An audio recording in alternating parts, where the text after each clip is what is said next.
I say it all the time. When you win a match you should have lost, watch out for the next one. And we have an official upset alert.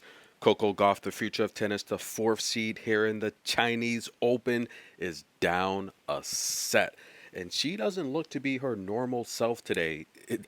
Should we just give credit to Yulia because she's playing an amazing match? She's getting balls back.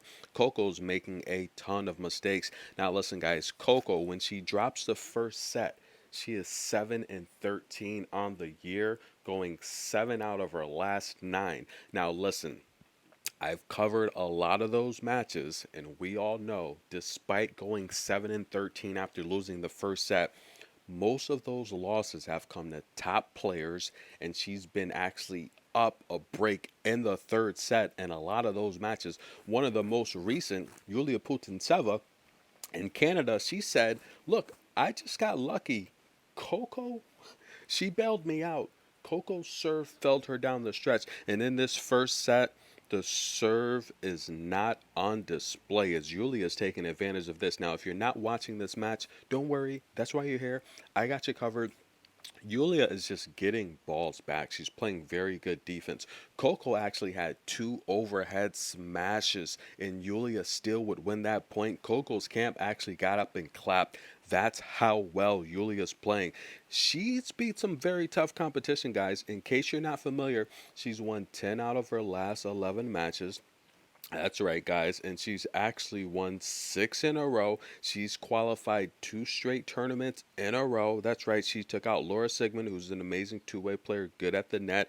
Katerina Siniakova, who's got a lot of power from that baseline. She took out Alina Evanesian, who's a good defensive player, gets balls back, long rallies, and she took out Anna Kalinskaya between the lines, one of the best shot makers on tour who's just improved her game, having probably her best year as a professional. Yulia's gonna hit 50 wins, most likely this year, I do imagine.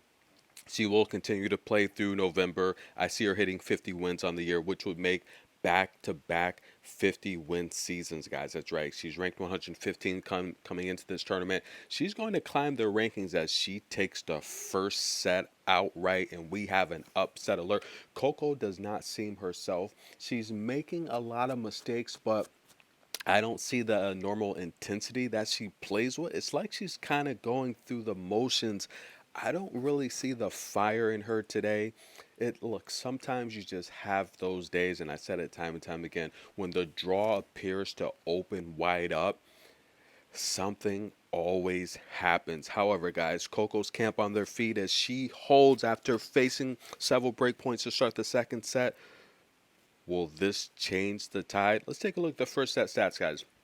Yulia's playing an amazing match so far. Coco cannot get her first serves in play. 7 double faults to 0. Yeah, she double break, right?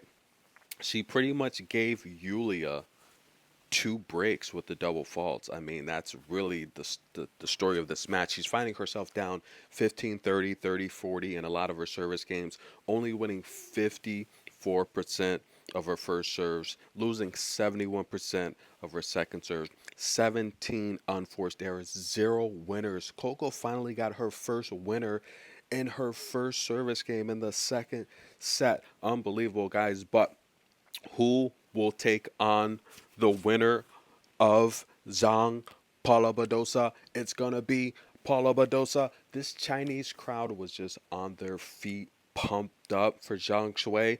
But Paula Badosa weathered the storm, putting up 10 aces, winning nearly 80% of her first serves, 4 for 5 on breakpoint opportunities. Now, if it's Coco, Paula Badosa has never played Yulia. But if Coco advances, Coco won the last match they played in Rome. However, guys, however, Paula Badosa does own the head-to-head 3-2. That's going to be an amazing match if you ask me. Who do you got, guys? Who are you going with in a match like that? Paula Badosa is playing such great tennis. And listen, guys, I'm going to tell you, her backhand looks solid. Her mental toughness looks great. Her conditioning, that's the thing. Paula Badosa has asthma. She's actually left-handed, but she plays right-handed. She's super duper talented. Paula Badosa is an amazing player, and what scares me about Badosa is she's finally in form. She looks great. Zhang Shui, congratulations, guys. And in case you're not familiar with her, yes, she set the consecutive losses record for a player on the main tour. However, when you come back from injury or leave, we're seeing that it takes these players 2 to 3 years to get back to their original form. Yes, she's getting up there in age. She's a great doubles player. She's a Hall of Famer. But it doesn't, Venus Williams said it best, doesn't matter how good you are. If you're not playing matches, anyone can beat you. And we're seeing as Zhang Shui finally comes into her form, it takes time when you leave the sport. Osaka, Amanda Anisimova, Simona Halep, all these players that have left and they're coming back, it takes Caroline Wozniacki. It takes time to get back to that level because the tour is it's evolving so fast. So we're gonna give Osaka a little bit more time. And listen, guys, all these players are amazing. I'm happy that Zhang Shui made it this deep. She's a solid player. I've covered a lot of her matches. She's really, really good. So for all of you that think because she set the consecutive losses record on the main tour that she's not a good player. That is so not true. She's amazing. But who's going to take on Badosa? Coco making a move in the second set. Stay tuned, guys.